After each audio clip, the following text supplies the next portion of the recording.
Yeah.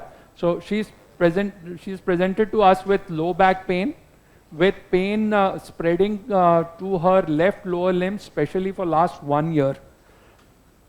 And the pain spreads to the posterolateral aspect of thigh, goes to the lateral aspect of leg and foot. There is no significant history of weakness.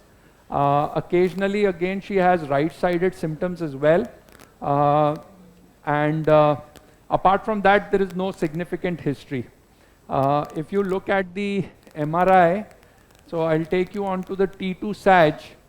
You can see this large piece here, yes, which is quite a big extruded piece. But I saw a sequestrated fragment here, which is inferiorly migrated. This is the sequestrated large inferiorly migrated fragment, which is on the left side. If we look at the axial scans, there's L5S1 disc compression here, and then there is a large sort of sequestrated fragment here. Yes. So what I have planned in this case is, obviously you would be doing surgery quite early in such a patient. No, but has she got any motor deficits? Her plantar flexion and knee flexion is 4+/5. Okay. Rest of her examination is normal. Okay, understood.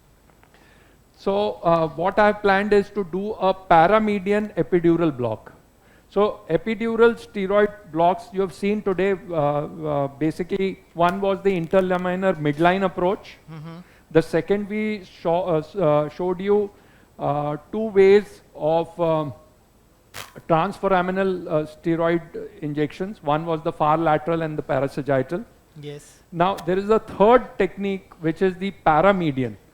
So instead of the midline, which is the easiest, you go towards the side of the disease. Right. So that's the paramedian epidural.